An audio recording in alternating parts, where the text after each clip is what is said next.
আজকের এই ভিডিওটা অতি গুরুত্বপূর্ণ। দেখা মাত্র প্রত্যেকটা বাংলাদেশী নাগরিক এটা ভিডিওটা শেয়ার করে দিবেন, কারণ আমি যে তথ্যগুলো দিচ্ছি।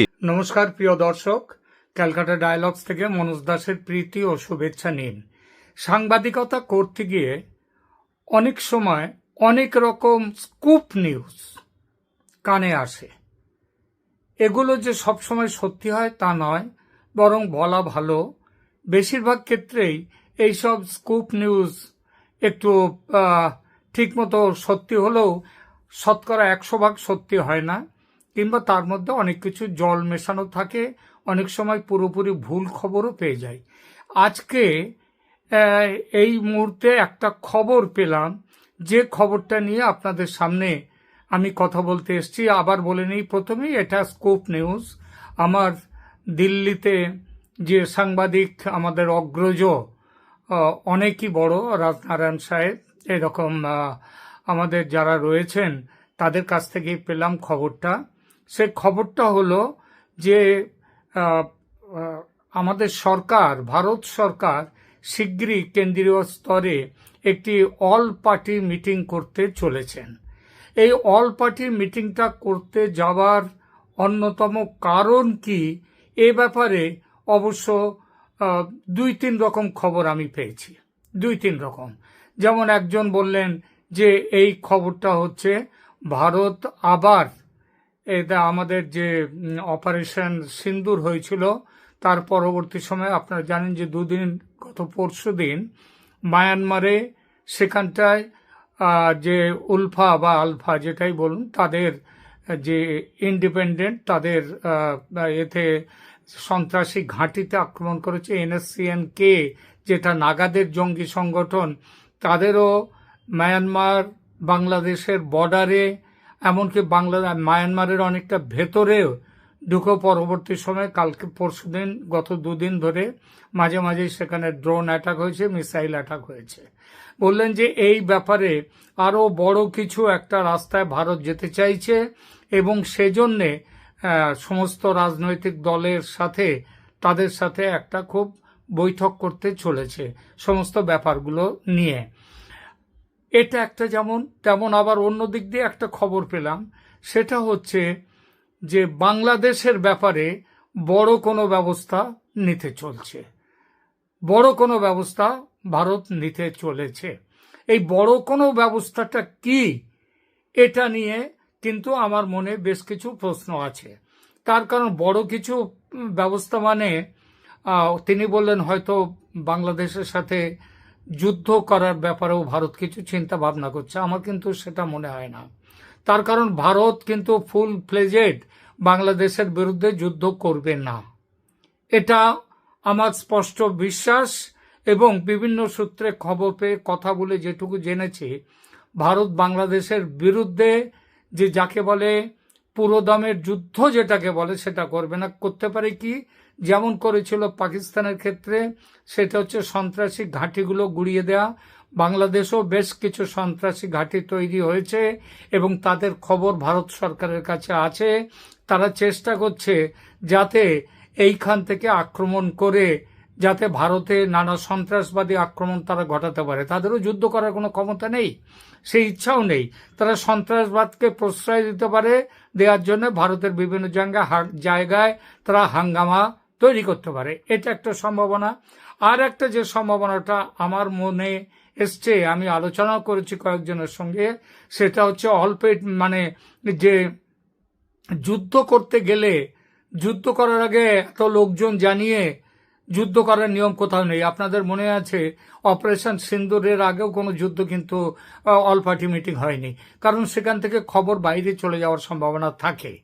সেই জন্য যুদ্ধ করবার জন্য অল পার্টি মিটিং হচ্ছে, আমার তা মনে হয় না।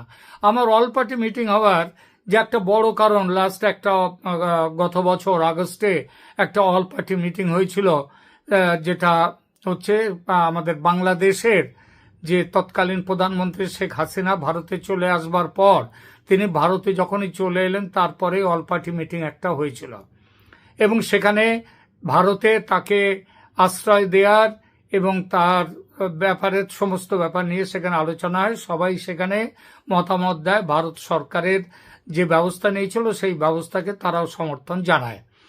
এবারও আমার মনে হয় যে আমাদের এশিয়া, সাউথ এশিয়া এবং বিশেষ করে এই বাংলাদেশ, মায়ানমার ইত্যাদি এই যে অঞ্চল জুড়ে ভারত, পাকিস্তান অবশ্য সাউথ, এই অঞ্চল জুড়ে যে একটা বড় জিও পলিটিক্যাল একটা ডেভেলপমেন্ট হচ্ছে, সেই ডেভেলপমেন্টের জন্য আমার মনে হয় ভারত এমন কিছু করতে চলেছে যার জন্যে সরকারের তরফ থেকে অল পার্টি মিটিং ডেকে সেখানটায় করা হয়েছে। আমার দৃঢ় ধারণা যেমন শেখ হাসিনা আসবার আগে, শেখ হাসিনা মানে ভারতে আসবার পরেই যেভাবে অল পার্টি মিটিং হয়েছিল, এবার আমার কেন জানি না মনে হচ্ছে যে অল পার্টি মিটিং এবার হচ্ছে সেটা বাংলাদেশে শেখ হাসিনা আবার ফিরে চলে যাবেন। তার জন্যেই যেহেতু তাকে এখানে আশ্রয় দেওয়া হয়েছিল ইত্যাদি সমস্ত ব্যাপারটা, সেটা ওখান থেকে বাংলাদেশ থেকে তারা নিয়ে এসেছিল শেখ হাসিনাকে আর্মি বিমানে করে, তাদের সেনা বিমানে করে নিয়ে এসেছিল। কিন্তু এবার এখানে ভারত কিভাবে পাঠাবে সেই ব্যাপারে, কারণ তখন তো তিনি এসে গেছেন, তাকে রাখা হয়েছিল, কিন্তু এখন তিনি যে ফিরে যাবেন এই যাওয়াটার ব্যাপারে সমস্ত সাংসদদের এবং সমস্ত দলের মতামত নেওয়ার জন্যেই এই মিটিংটা হচ্ছে বলে আমার ধারণা। আর কারণ এখানে একটা জিনিস মনে রাখতে হবে যে ইউনূসের বিদায়, যেমন আজকেও আমি একটা কিছুক্ষণ আগে একটা ভিডিও দিয়েছি, সেই ভিডিওতে স্পষ্ট করে বলেছি যে আমেরিকা ইউনূসের মাথার থেকে হাত তুলে নিচ্ছে। আমেরিকা মানে ট্রাম্পের আমেরিকা। এবং এ ব্যাপারে একটা বড় ভূমিকা পালন করেছেন তুলসী গ্যাবার্ড, যিনি কয়েক মাস আগে দিল্লিতে এসে তিনি এখানে সাক্ষাৎকার দিয়ে গেছিলেন এবং সেখানে ইউনূস সরকার কিভাবে বাংলাদেশকে জঙ্গি সন্ত্রাসীদের ঘাঁটিতে তৈরি করছেন, কিভাবে সেখানকার সংখ্যালঘুদের ওপর আক্রমণ করা হচ্ছে, এই সবের তীব্র সমালোচনা করেছিলেন। এবং তারপরে অদ্ভুতভাবে দেখা গিয়েছিল যে আমেরিকা হঠাৎই চুপ মেরে গিয়েছিল। হঠাৎই চুপ মেরে যাওয়ার কারণ হচ্ছে মায়ানমারের ওই যে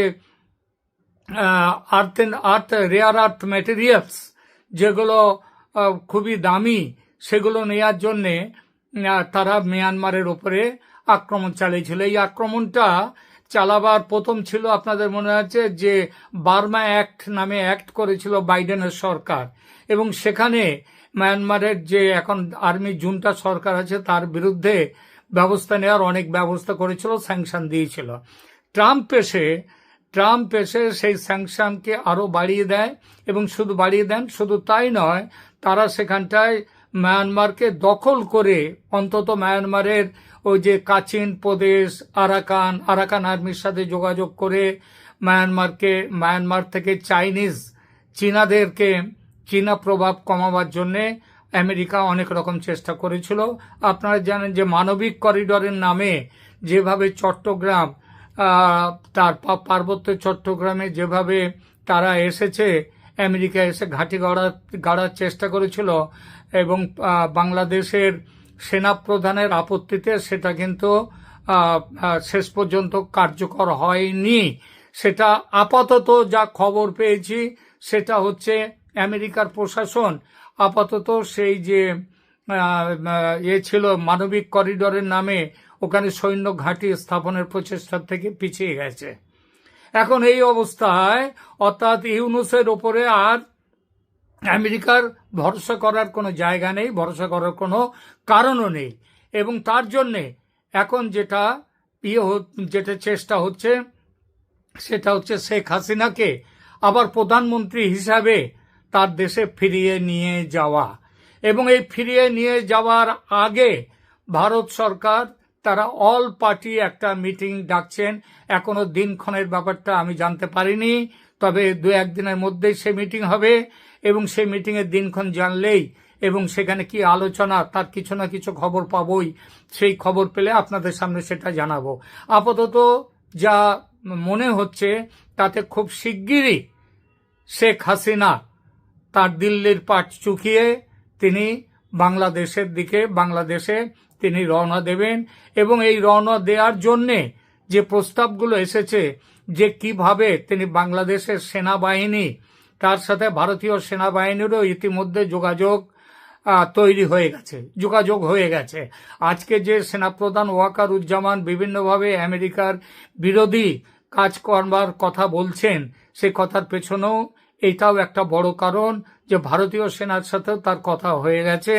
এবং কিভাবে শেখ হাসিনা এই মুহূর্তে, সেগুলো তার পুরো ডিটেলস আমি পাইনি, সুতরাং এই ব্যাপারে কল্পনার আশ্রয় আমি নিতে চাইছি না। আমি শুধু এটাই বলতে চাইছি, খুব শিগগিরই শেখ হাসিনা দেশে ফিরবেন, এবং ফিরবেন তিনি প্রধানমন্ত্রী হিসেবে। প্রধানমন্ত্রী হিসেবে ফেরা মানে কি তাহলে কি আর কোনো ভোট হবে না এরপরেই? না, সে ব্যাপারেও একটা কথা, সেটাও শুনতে পাচ্ছি।